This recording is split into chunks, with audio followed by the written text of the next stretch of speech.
Hello students, good morning and welcome our channel the learning lab, जहां हम आपके लिए लेकर आए हैं NTPC railway 12th level practice set series, जिसके अंतर्गत प्रत्येक सेट में जीएस के 40 क्वेश्चंस को सॉल्व कराया जाएगा, जिनके अंतर्गत latest current affairs, polity, history, geography, science के सभी प्रकार के क्वेश्चनों को मेंशन किया गया है। यह प्रैक्टिस सीरीज आपकी आने वाली रिवीजन और क्वेश्चंस पैटर्न को समझने में मदद करेगी। अगर आपको हमारा कंटेंट और सीरीज पसंद आता है तो आप अपने फ्रेंड्स जो इसकी प्रिपरेशन कर रहे हैं उनके साथ शेयर कर सकते हैं, और आप चैनल को सब्सक्राइब कर लीजिए, जिससे कि आने वाले वीडियो या क्लासेस का नोटिफिकेशन आपको प्राप्त हो सके। अगर आपको हमें कोई सजेशन देना है तो आप हमें कमेंट बॉक्स में आकर दे सकते हैं। तो चलिए देखते हैं आज का अपना पहला क्वेश्चन। सीजीएस प्रणाली में चुंबकीय तीव्रता का मात्रक क्या होता है? गॉस, कैंडेला, वेबर या ऑस्ट्रिएड?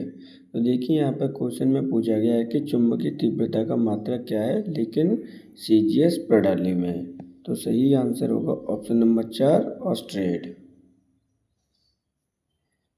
व्यापार संघ भारतीय संविधान की किस सूची का विषय है? राज्य सूची, समवर्ती सूची, केंद्रीय सूची या इनमें से कोई नहीं? तो देखिए, जब भी हम बात करेंगे व्यापार संघ भारतीय संविधान की किस सूची का विषय है, तो सही आंसर होगा ऑप्शन नंबर आपका 2, समवर्ती सूची का। अब समवर्ती सूची क्या होती है वो समझ लीजिए। ऐसी सूची जहाँ पर आपकी केंद्र सरकार और राज्य सरकार क्या है, दोनों ही सरकार आपकी नियम और कानून बना सकती हैं। ऐसे सब्जेक्ट को हम क्या कहते हैं, ऐसा सब्जेक्ट रखा जाता है आपके समवर्ती सूची में। समवर्ती सूची के अंतर्गत स्टार्टिंग में आपके 47 विषय थे, लेकिन वर्तमान में आपके कितने विषय हैं? आपके 52 विषय हैं। इनका विवरण कहाँ पे दे रखा है तीनों सूचियों का? तो इनका विवरण दे रखा है आपके अनुसूची नंबर 7 में। इसको भी आप याद कर लेंगे क्योंकि यहाँ से भी क्वेश्चन कई बार पूछे गए हैं। सही आंसर होगा ऑप्शन नंबर 2, समवर्ती सूची। जब कोई निचली अदालत अपने अधिकार क्षेत्र का अतिक्रमण करके किसी मुकदमे की सुनवाई करती है, तो ऊपर की अदालत में ऐसा करने से रोकने के लिए कौन सी रिट जारी की जाती है? परमादेश, प्रतिषेध। देखिए यहाँ पे इसको चेंज कर लेना, ये प्रतिषेध लिखा हुआ है। अधिकार परीक्षा या फिर बंदी प्रत्यक्षीकरण। तो देखिए यहाँ पे क्या बोला गया है कि निचली अदालत जब भी कोई फैसला अपने अधिकार क्षेत्र से बाहर अतिक्रमण करके मुकदमा सुनती है, तो ऊपरी अदालत उसे ऐसा रोकने के लिए कौन सी रिट जारी करती है? तो सही आंसर होगा ऑप्शन नंबर 2, प्रतिषेध। अब ये इनका विवरण कहाँ पे दे रखा है? तो विवरण दे रखा है आर्टिकल नंबर आपके 32 में। ये 5 प्रकार की आपकी रिटें जारी की जाती हैं, जिसमें आपके परमादेश है, प्रतिषेध है, अधिकार परीक्षा, बंदी प्रत्यक्षीकरण और उत्प्रेषण। तो ये आपके 5 प्रकार की रिट जारी की जाती हैं, और इन्हें कौन जारी कर सकता है? तो इन्हें जारी करता है आपका हाई कोर्ट या फिर सुप्रीम कोर्ट। इन चीज़ों को भी आप लर्न रखेंगे। सही आंसर होगा ऑप्शन नंबर 2। सन 1930 में किसकी गिरफ्तारी के कारण पेशावर की सड़कों पर उग्र प्रदर्शन हुए थे? अब्दुल गफूर खान, अब्दुल कलाम आज़ाद, जाकिर हुसैन, मुजफ्फर अहमद। तो देखिए यहाँ पे क्या कह रहे हैं, किसकी गिरफ्तारी के कारण पेशावर की में 1930 में उग्र प्रदर्शन हुए थे? तो सही आंसर होगा ऑप्शन नंबर 1, अब्दुल गफूर खान। इनकी गिरफ्तारी पर आपके पेशावर में सड़कों पर उग्र प्रदर्शन हुए थे। अब बात करते हैं अब्दुल गफ्फार खान के बारे में। तो इनको हम महात्मा गांधी का शिष्य मानते हैं, इसलिए इनको हम सीमांत गांधी के नाम से भी जानते हैं। इनका उपनेम में कई बार ये क्वेश्चन आपका आया हुआ है कि सीमांत गांधी किसे कहते हैं। दूसरा पॉइंट इनके बारे में कि ये पहले विदेशी हैं जिन्हें भारत रत्न दिया गया है। इनके बारे में जो एक संगठन है वो इम्पोर्टेंट है। इन्होंने एक संगठन का निर्माण किया था जिसे हम लाल कुर्ती संगठन कहते हैं। या तो आप लाल कुर्ती संगठन कहिए या फिर आप खुदाई खिदमतगार। क्या है? खुदाई खिदमतगार आपका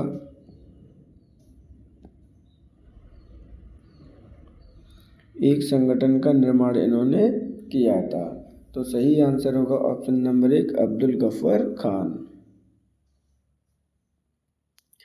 इराक, ईरान और वर्तमान तुर्की के शासक तैमूर के परवर्ती माने जाते हैं।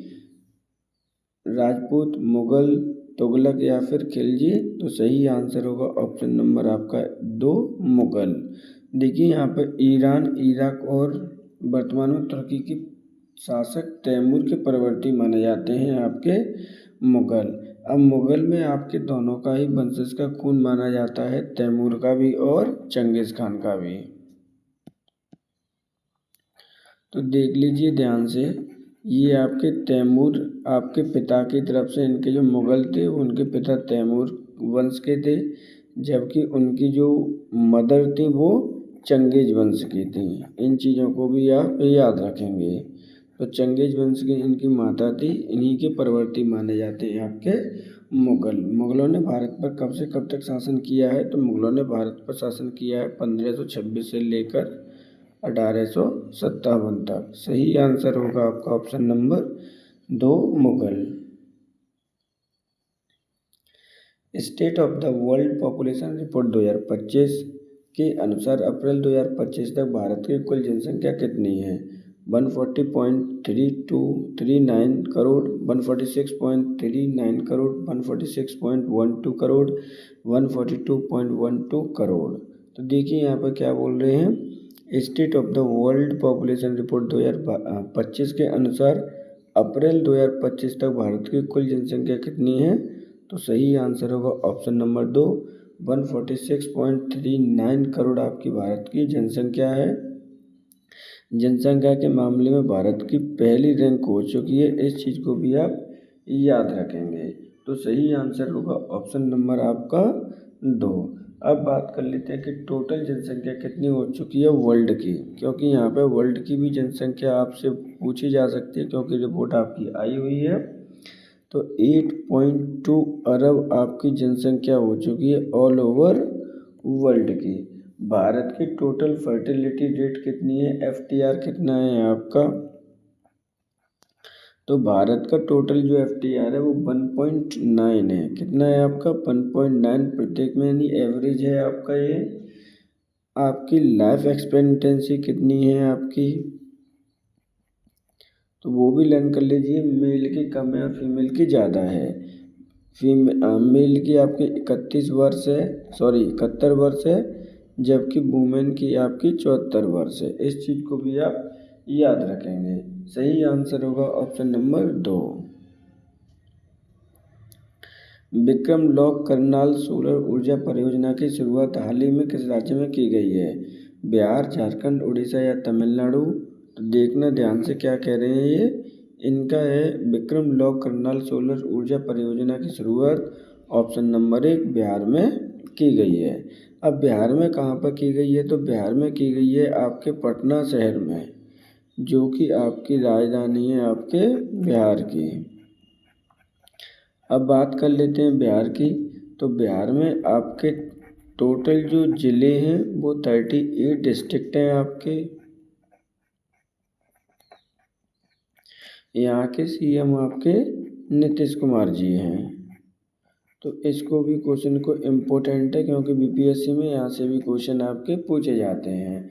सही आंसर होगा ऑप्शन नंबर 1 बिहार। भारत की पहली कॉमर्स कंपनी जिसने प्रत्यक्ष ऋण सुविधा प्रदान करना प्रारंभ किया है? अमेजॉन, फ्लिपकार्ट, ड्रीम11 या इनमें से कोई नहीं? तो देखिए भारत की पहली कॉमर्स कंपनी बनी है जिसने प्रत्यक्ष ऋण सुविधा देना प्रारंभ किया है।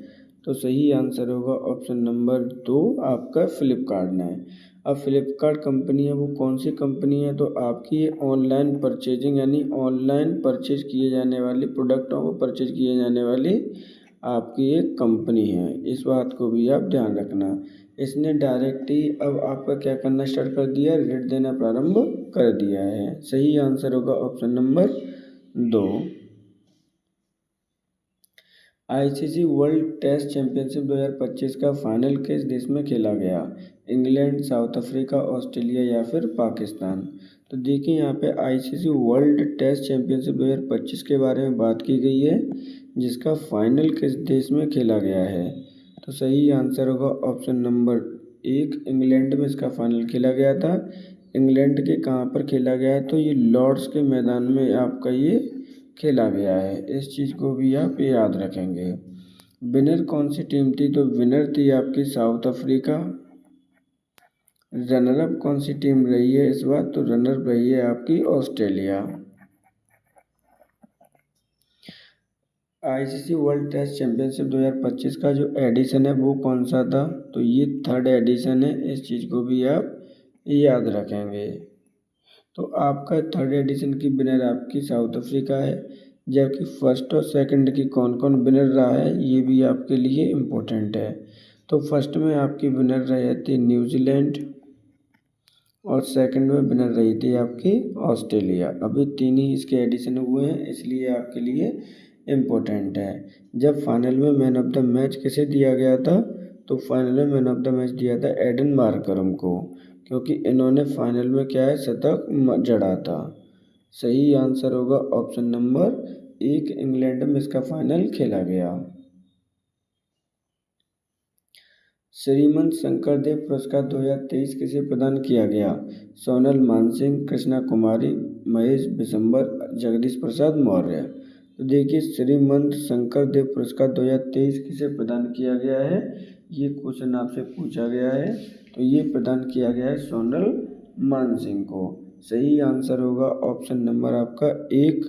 सोनल मानसिंह कहाँ से बिलोंग करती है ये भी आपका इम्पोर्टेंट है। तो सोनल मानसिंह आपकी असम से बिलोंग करती हैं, क्योंकि ये जो पुरस्कार है वो किस सरकार के द्वारा दिया जाता है? असम सरकार के द्वारा ये पुरस्कार आपका प्रदान किया जाता है। तो इस तरह के क्वेश्चन आपके काफ़ी ज़्यादा इम्पोर्टेंट हो जाते हैं, इस चीज़ को आप ध्यान रखना। सही आंसर होगा ऑप्शन नंबर आपका 1, सोनल मानसिंह को। वंदे भारत का मेंटेनेंस डिपो भारत के किस शहर में खोला जा रहा है? जोधपुर, जयपुर, उदयपुर या फिर गंगानगर? तो देखिए वंदे भारत का पहला मेंटेनेंस डिपो भारत में किस शहर में खोला जा रहा है? तो सही आंसर होगा ऑप्शन नंबर 1, जोधपुर में। जोधपुर कहाँ पर है? तो ये राजस्थान का एक नगर है। इस चीज़ को भी आप याद रखेंगे। मेट्रो का बनने वाला ये पहला मेंटेनेंस डिपो है आपका, ये चीज़ भी आप याद रखना है। वंदे भारत आपकी ट्रेन होती है जो कि हाई स्पीड एक ट्रेन है भारत में। सही आंसर होगा ऑप्शन नंबर 1, जोधपुर। अम्ल और क्षार की अवक्रिया से लवण के साथ क्या बनता है? Hydrogen gas, oxygen gas, carbon dioxide या फिर पानी? तो देखिए यहाँ पे क्या कह रहे हैं, अम्ल और क्षार की अवक्रिया के बाद में लवण के साथ क्या बनता है? तो देखिए यहाँ पे क्या है, मान के चलिए अम्ल आपका HCl है, प्लस आपकी जो क्षार है वो NOH है।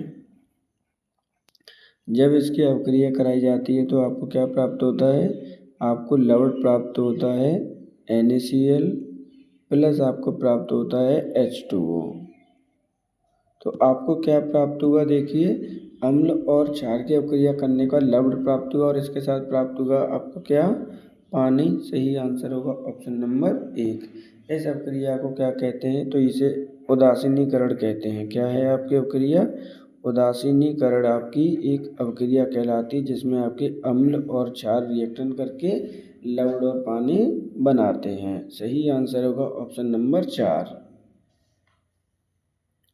गलने की प्रक्रिया को क्या कहा जाता है? संगलन, यशोलेपन बिंदु, क्रिस्टलीकरण या फिर बाष्पीकरण?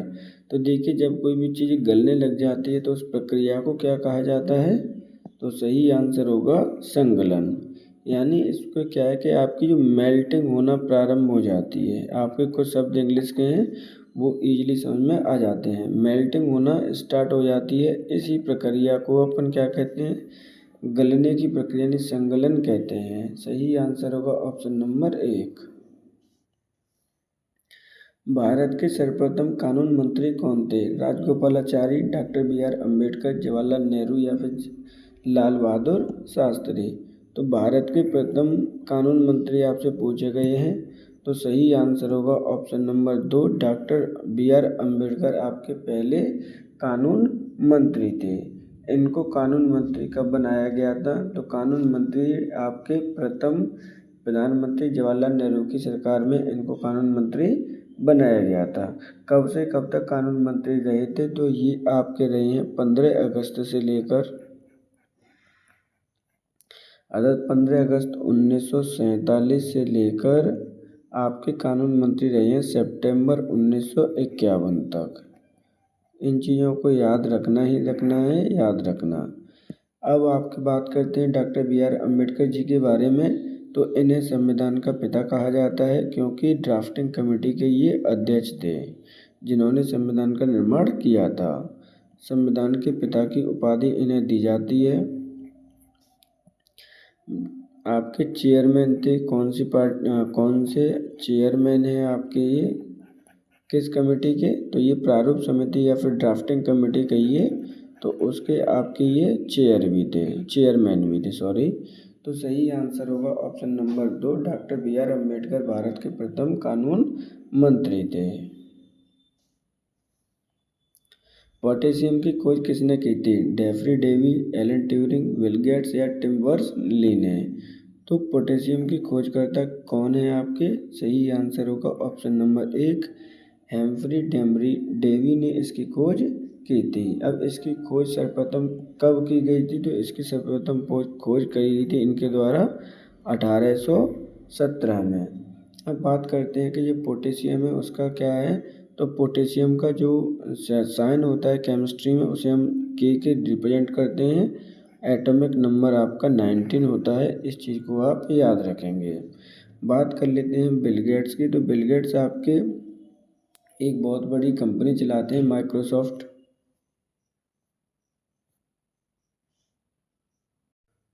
जबकि आपके टिम बर्नर्स-ली ने WWW को उद्घाटित किया था। इन चीज़ों को भी आप याद रखना क्योंकि इम्पोर्टेंट है, यहाँ से क्वेश्चन आपके आते हैं। सही आंसर होगा ऑप्शन नंबर 1, हेम्फ्री डेवी ने पोटेशियम की खोज की थी। 2011 की जनगणना के अनुसार निम्नलिखित में से किस राज्य की जनसंख्या सबसे कम है? गोवा, हिमाचल प्रदेश, सिक्किम या फिर हरियाणा? तो देखिए यहाँ पे क्या करें, 2011 की जनगणना के अनुसार सबसे जनसंख्या कम है किस राज्य की है? तो सही आंसर होगा ऑप्शन नंबर 3, सिक्किम राज्य की सबसे कम जनसंख्या है, आप इसे याद रखेंगे। जबकि सबसे ज़्यादा जनसंख्या का अगर क्वेश्चन आता है तो वो कौन से होंगे? तो वो है आपका उत्तर प्रदेश। कितने परसेंट जनसंख्या है यहाँ पे उत्तर प्रदेश में भारत की? तो 16.5% जनसंख्या अकेले निवास करती है आपके उत्तर प्रदेश में। जबकि आपके सिक्किम में कितनी करती है? तो मात्र 0.05% ही आपकी टोटल भारत की जनसंख्या यहाँ पे निवास करती है। सही आंसर होगा ऑप्शन नंबर 3 आपका सिक्किम। कौन सा देश दक्षिण एशियाई मुक्त व्यापार क्षेत्र का हिस्सा नहीं है? चीन, श्रीलंका, भारत या भूटान? तो देखिए यहाँ पे क्या करें, दक्षिण एशियाई मुक्त व्यापार क्षेत्र का एक हिस्सा नहीं है। कौन सा देश नहीं है ये क्वेश्चन आपके पूछा गया है। तो सही आंसर होगा ऑप्शन नंबर आपका 1, चीन जो देश है वो इसका सदस्य देश नहीं है। अब बात कर लेते हैं आपके साफ्टा की। साप्टा की स्थापना कब की गई थी? तो साप्टा की स्थापना की गई है आपके 2004 में। यानी जो ये क्षेत्र संगठन है आपका, इसकी जो स्थापना की गई है 2004 में इसकी स्थापना की गई है। अब इसके अंतर्गत जो आपके मेंबर हैं वो कौन कौन से हैं? तो जिसमें आपका श्रीलंका है, भूटान है, भारत है आपका, और भी लिख लीजिए आपको याद रहने चाहिए। उनमें से आपका एक अफ़गानिस्तान है, पाकिस्तान है आपका, श्रीलंका है, ये सभी क्या है आपके, बांग्लादेश भी है। तो ये सभी जो देश हैं वो साफ्टा, यानी हम इसे क्या कहते हैं, साफ्टा के नाम से भी जानते हैं।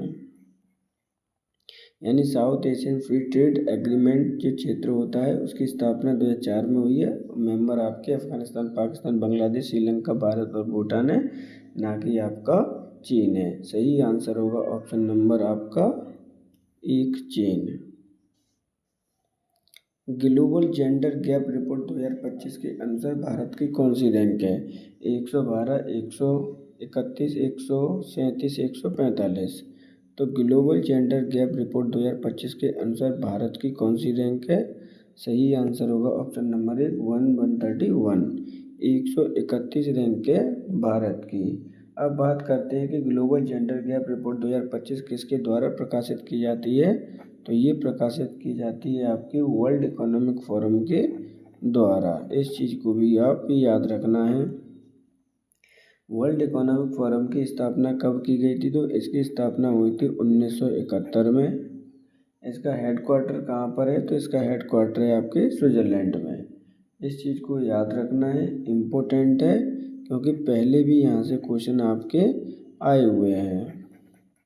अब बात कर लेते हैं ग्लोबल जेंडर गैप यानी भारत के रेफरेंस में टोटल कंट्री कितनी थी आपकी? तो टोटल कंट्री इनकी जो रैंक आई है 131, वो आई है आपके 148 से। तो इस बार जो ग्लोबल जेंडर गैप रिपोर्ट है इसमें प्रथम स्थान किसको प्रदान किया गया है? तो वो प्रदान किया गया है आपके आइसलैंड को। सेकंड स्थान प्रदान किया गया है फिनलैंड को। और इसके बाद में जो थर्ड स्थान प्रदान किया गया है वो नॉर्वे को प्रदान किया गया है। शुरुआत कब हुई है इसकी यानी गैप रिपोर्ट जारी करने की? तो शुरुआत हुई है आपकी 2006 से।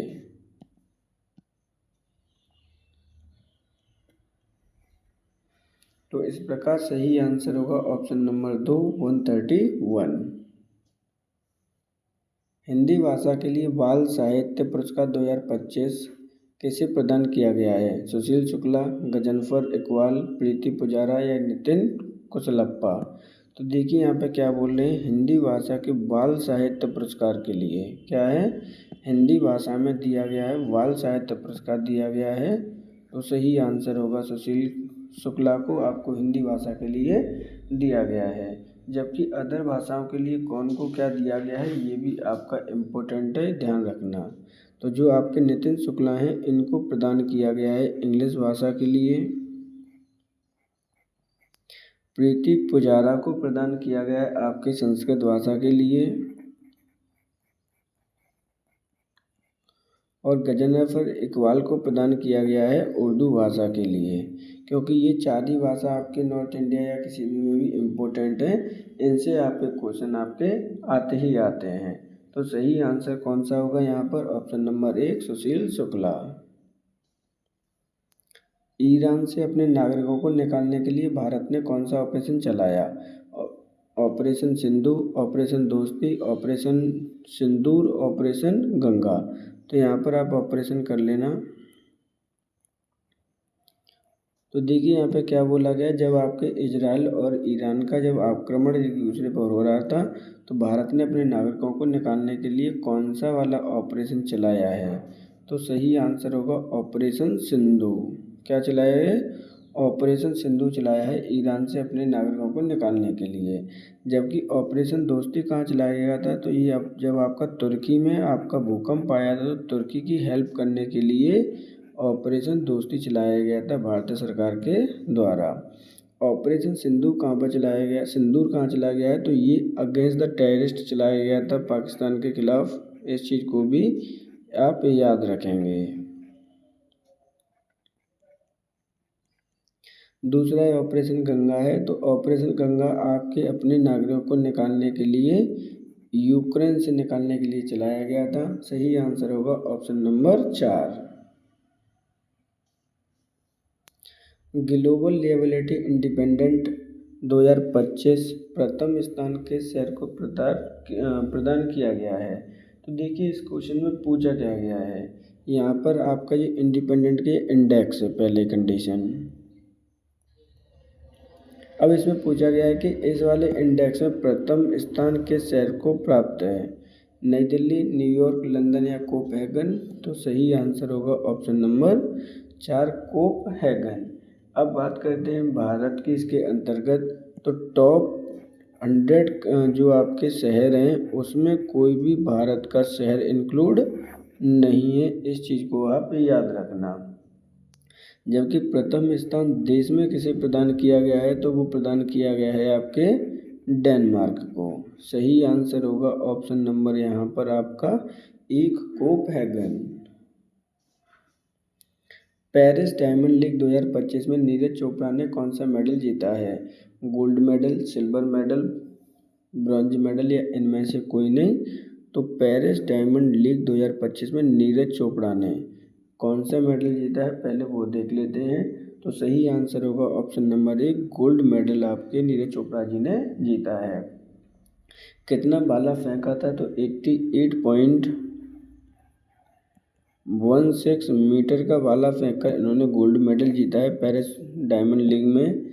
अब आपके नीरज चोपड़ा किससे संबंधित हैं, तो आपके जेवलिन थ्रो से संबंधित हैं। किससे संबंधित है? आपके जेवलिन थ्रो, जिसे हम हिंदी में आपका भाला फेंक कहते हैं। सही आंसर होगा ऑप्शन नंबर 1, गोल्ड मेडल। प्रतिभा सेतु पोर्टल किसके द्वारा लॉन्च किया गया है? यूपीएससी, इंडियन रेलवे, डीआरडीओ या फिर इसरो। तो आपका जो प्रतिभा सेतु पोर्टल है किसके द्वारा लॉन्च किया गया है? सही आंसर होगा ऑप्शन नंबर 1, यूपीएससी के द्वारा इसको लॉन्च किया गया है। अब जो यूपीएससी क्या है इसके बारे में समझ लीजिए, क्योंकि इम्पोर्टेंट क्वेश्चन है आपका। यूपीएससी आपकी यूनियन पब्लिक सर्विस कमीशन, कई बार इसकी फुल फॉर्म भी आपसे छोटे एग्जाम में पूछी जाती है, या फिर यूनियन पब्लिक सर्विस कमीशन इसकी फुल फॉर्म होती है। अब ये क्या कराती है, कौन है, वो समझ लीजिए। ये जितने भी आपके एग्ज़ाम होते हैं, जैसे आईएएस का एग्ज़ाम हो गया, आईपीएस का एग्ज़ाम हो गया, आईएफएस का एग्ज़ाम हो गया, वो एग्ज़ाम कंडक्ट कराती है। यूपीएससी की स्थापना कब की गई थी, तो इसकी स्थापना आपके 1926 में की गई है। इस चीज़ को भी आप याद रखेंगे। हेड क्वार्टर कहाँ पर है इसका, तो हेड क्वार्टर है आपका न्यू दिल्ली में। अब इस पोर्टल की बात कर लेते हैं, प्रतिभा सेतु पोर्टल में। तो इसके अंतर्गत जो भी बच्चे यूपीएससी की तैयारी कर रहे हैं और जिनका सिलेक्शन नहीं होता है, इंटरव्यू फेस कर चुके होते हैं, उनको प्राइवेट सेक्टर में नौकरी कराने के लिए, नौकरी यानी प्राइवेट जॉब्स के लिए तैयार करने के लिए हेल्प करेगा। इनका डाटा संग्रहित किया जाएगा और प्राइवेट जॉब्स के लिए इनके डाटा को वहाँ पे भेजा जाएगा, जिससे कि लोग मोटिवेट हों और एक अच्छी कंपनियों में इनको भी नौकरी मिल सके। जिनका फाइनल में सिलेक्शन नहीं हो पाता है, उन्होंने इंटरव्यू तक फेस किया हुआ है। सही आंसर होगा ऑप्शन नंबर 1, यूपीएससी। निम्नलिखित में से कौन सा पुरस्कार क्रीड़ा एवं खेल से संबंधित नहीं है? तो देखिए, ऐसा पुरस्कार है जो आपका खेल से संबंधित नहीं है। ध्यानचंद पुरस्कार, अशोक चक्र पुरस्कार, द्रोणाचार्य पुरस्कार और अर्जुन पुरस्कार। तो देखिए यहाँ पे सही आंसर होगा ऑप्शन नंबर आपका 2, अशोक चक्र पुरस्कार आपका क्रीड़ा एवं खेल से संबंधित नहीं है। ये आपका प्रदान किया जाता है शांति के क्षेत्र में। किसमें? जब आपकी शांति होती है, लेकिन कब शांति होती है? युद्ध के क्षेत्र में। जब युद्ध वगैरह नहीं हो रहे होते हैं, शांति हो रही होती है, उस समय आपका ये अशोक चक्र दिया जाता है। सही आंसर होगा ऑप्शन नंबर 2। ज्ञान प्राप्त करने के बाद गौतम को किस रूप में जाना गया? जैन, बौद्ध, ज्ञान या बौद्धि। तो देखिए यहाँ पे क्या बोला गया है, जो भगवान गौतम है, गौतम बुद्ध है, उनको ज्ञान प्राप्त करने के बाद किस रूप से जाना गया? तो सही आंसर होगा भगवान बुद्ध के रूप में उन्हें जाना गया। अब बात करते हैं गौतम जी की। तो गौतम जी के बारे में जान लीजिए। इनका जन्म हुआ है 563 ईसा पूर्व में। जन्म कहाँ पे हुआ था? तो इनका जन्म लुम्बिनी में हुआ है। इन्होंने 29 वर्ष की आयु में ही अपना घर छोड़ दिया था।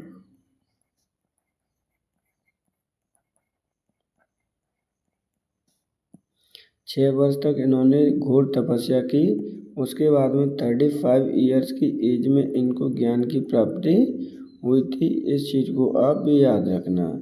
अब ज्ञान की प्राप्ति कहाँ पर हुई थी? तो ये हुई है आपके बोध गया में। कहाँ पर हुई है?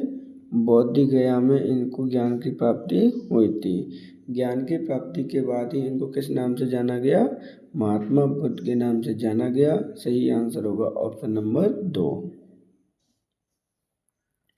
सम्राट अशोक कौन सा शिलालेख कलिंग पर उनके विजय का उल्लेख करता है? 3rd, 12th, 13 या 14? देखिए यहाँ पे कौन सा शिलालेख है अशोक का जो कलिंग पर उनके विजय का उल्लेख मिलता है? तो सही आंसर होगा ऑप्शन नंबर 3, 13वां शिलालेख। अब बात कर लेते हैं कलिंग की। तो कलिंग पर कहाँ पर है आज के समय में? तो ये आपके उड़ीसा राज्य का एक शहर है। सम्राट अशोक ने आपके 261 ईसा पूर्व, ध्यान रखना ये पूर्व की बात की जा रही है, उस समय यहाँ पर आक्रमण किया था और इस आक्रमण में लगभग लाखों लोग मारे गए थे। और उस दिन के बाद में आपके अशोक ने तलवार को क्या कर दिया था?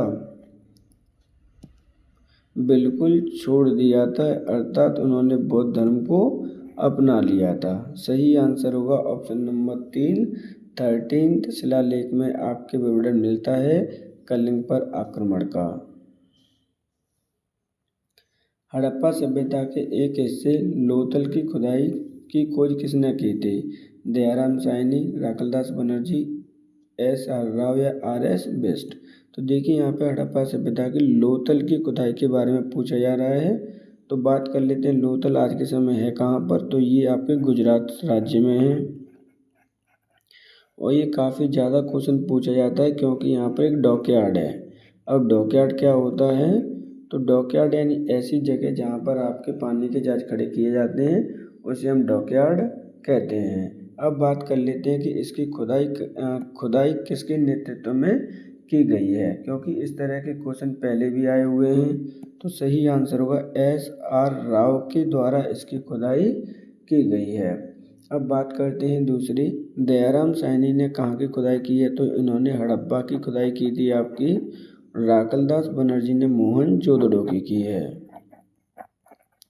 तो इनको याद करना भी आपका इम्पोर्टेंट है, ध्यान रखना।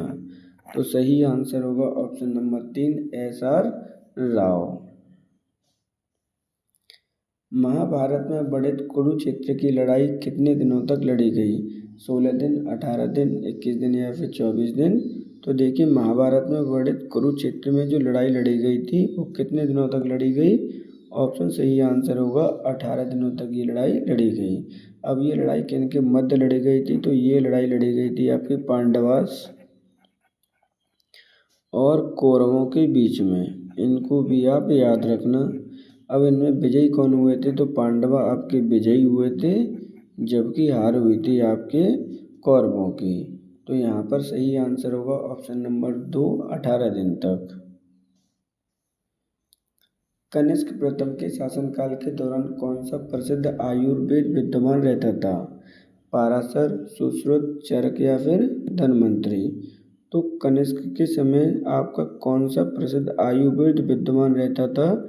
ये क्वेश्चन आपसे पूछा गया है, इम्पोर्टेंट है, ध्यान रखना। तो सही आंसर होगा ऑप्शन नंबर 3 आपका चरक। चरक ने ही आपकी एक संहिता लिखी जिसे हम चरक संहिता भी कहते हैं।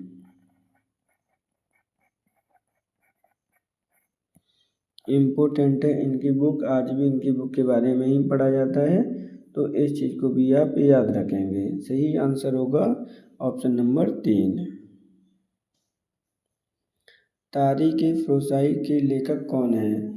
ज़ियाउद्दीन बरनी, हसन निजामी, इब्न बतूता या फिर इशामी? तो देखिए तारीख़-ए-फ़रोसाई के लेखक कौन है, ये क्वेश्चन आपका पूछा गया है। तो सही आंसर होगा आपका ज़ियाउद्दीन बरनी ने ये पुस्तक लिखी है। इस पुस्तक के बारे में किसके बारे में लिखा गया है, ये इम्पोर्टेंट है आपका। तो मोहम्मद बिन तुगलक कौन है आपके? मोहम्मद बिन तुगलक के बारे में इस बुक में विवरण मिलता है आपका।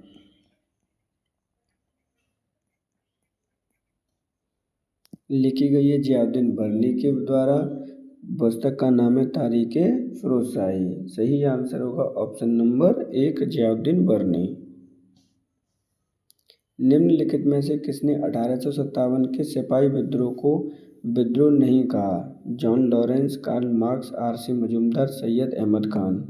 तो देखिए आपके 1857 में प्रथम आपका सिपाही विद्रोह हुआ था, जिसे विद्रोह नहीं माना। सही आंसर होगा ऑप्शन नंबर 1, जॉन लॉरेंस ने इसको विद्रोह नहीं माना था।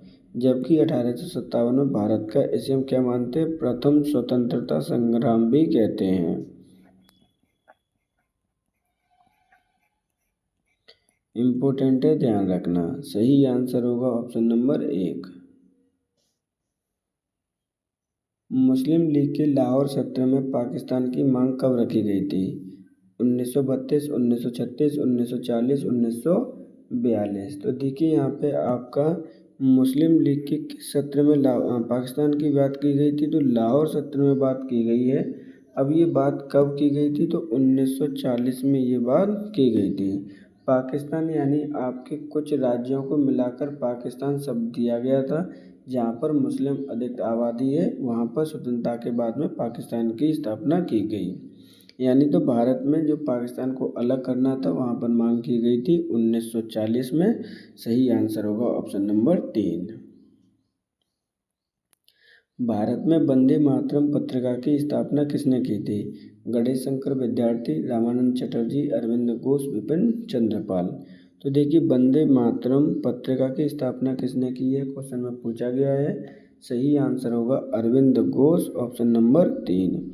इन्होंने इसकी स्थापना कब की थी? तो इन्होंने इसकी स्थापना की है आपके 6 अगस्त 1905 में इसकी स्थापना की गई है। इम्पोर्टेंट है, पहले भी क्वेश्चन आपके पूछे जा चुके हैं। तो सही आंसर होगा ऑप्शन नंबर 3। 1857 के विद्रोह के प्रसिद्ध नेताओं में से एक तात्या टोपे को अंग्रेजों ने 1859 में कहाँ फांसी दी थी? झांसी, कानपुर, सागर या फिर शिवपुरी। तो देखिए 1857 के प्रसिद्ध नेता कौन थे? आपके तात्या टोपे थे। उन्हें 1859 में कहाँ फांसी दी गई थी? सही आंसर होगा ऑप्शन नंबर 4, शिवपुरी में। अब शिवपुरी कहाँ पर है? तो ये आपका एक एमपी का यानी जो मध्य प्रदेश राज्य है उसका एक जिला है। बात कर लेते हैं तात्या टोपे के बारे में। तो तात्या टोपे बहुत फ्रीडम फाइटर थे जिन्होंने 1859 में आपकी फांसी दी गई थी। इन्होंने आपका वीर कुंवर सिंह जो कानपुर में आपके लड़े थे कुंवर सिंह, कानपुर से जो लड़ रहे थे नाना साहेब, याद रखना है। कुंवर सिंह आपके बिहार से थे, नाना साहेब आपके कानपुर से, उनकी भी हेल्प इन्होंने की थी। जब नाना साहेब की मृत्यु हो गई थी उसके बाद में ये चले गए थे रानी बाई लक्ष्मीबाई के पास, यानी जो झांसी की रानी थी उनके साथ में भी इन्होंने फाइट की थी। तो आपकी जब रानी लक्ष्मीबाई शहीद हो गई थी तो उसके बाद में इन्होंने अपना गोरिल्ला युद्ध भी करते रहे, लेकिन एक दिन इनके ही साथी ने सोते हुए इन्हें पकड़वा दिया और शिवपुरी में इन्हें फांसी दे दी गई। ऑप्शन सही आंसर होगा 4। निम्नलिखित में से किसे हॉकी का जादूगर कहा जाता है? राजीव भाटिया, ध्यानचंद, अर्जित घोष या फिर विक्रम सिंह। तो देखिए हॉकी का जादूगर किसे कहा जाता है? तो सही आंसर होगा मेजर ध्यानचंद जी को आपके हॉकी का जादूगर कहा जाता है, क्योंकि इनके समय में ही आपके भारत ने हॉकी में 3 गोल्ड मेडल ओलंपिक में जीते थे। कब कब जीते हैं? आपके 1928 में, 1932 में और 1936 में आपके गोल्ड मेडल जीते थे भारत ने ओलंपिक्स में। ये चीज़ आप याद रखेंगे, इसलिए इनको हॉकी का जादूगर कहा जाता है। सही आंसर होगा ऑप्शन नंबर 2। रोहतांग दर्रा भारत के किस राज्य में स्थित है? हिमाचल प्रदेश, जम्मू कश्मीर, उत्तराखंड या फिर सिक्किम। तो देखिए रोहतांग दर्रा है भारत के किस राज्य में स्थित है, क्वेश्चन पूछा गया है। सही आंसर होगा ऑप्शन नंबर 1, हिमाचल प्रदेश में ये स्थित है। हिमाचल प्रदेश में ये किनको जोड़ता है, ये इम्पोर्टेंट हो जाता है। तो ये आपके लाहौल और आपकी जो कुल्लू घाटी है स्पीति घाटी है उसको जोड़ता है। क्या है?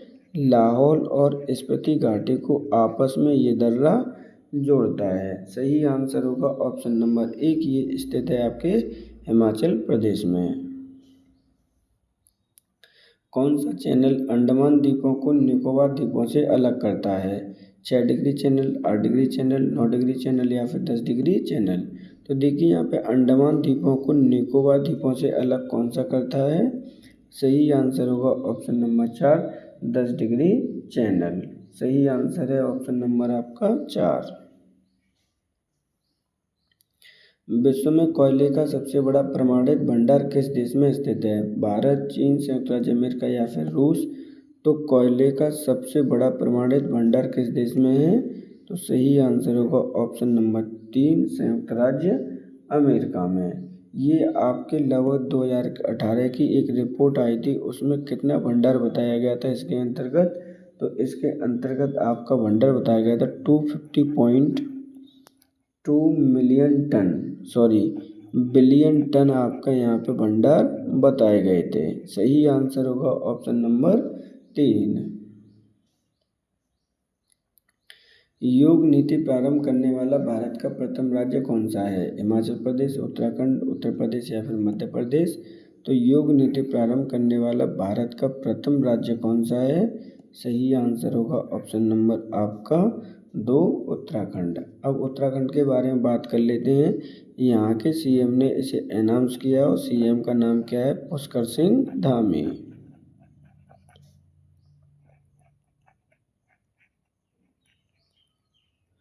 राजधानी क्या है? तो राजधानी आपकी देहरादून, याद रहनी चाहिए सभी को। सबसे इम्पोर्टेंट ये है कि उत्तराखंड ऐसा पहला राज्य है जहाँ पर उसने यूसीसी को लागू किया है, यूनियन सिविल कोड को लागू किया है। यहाँ पर आपके कितने टोटल ज़िले हैं? तो आपके 13 ज़िले हैं।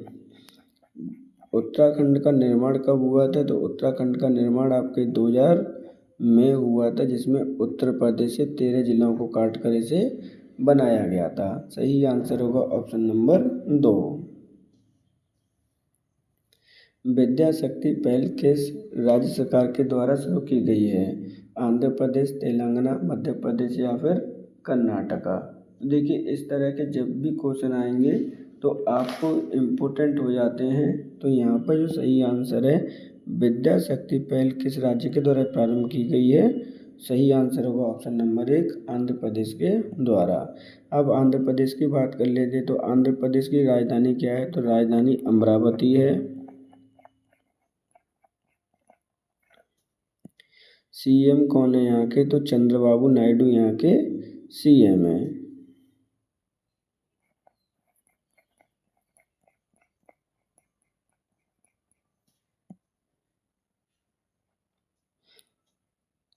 ऑप्शन नंबर सही आंसर होगा 1, आंध्र प्रदेश के द्वारा इसके पहल की स्टार्टिंग की गई है। इस प्रकार आज के हमारे 40 क्वेश्चन यहाँ पे कंप्लीट होते हैं। अगर आपको किसी भी तरह का कोई डाउट है तो आप हमें कमेंट बॉक्स में पूछ सकते हैं। अगर आपको हमें सजेशन देना है तो आप हमें कमेंट बॉक्स में दे सकते हैं।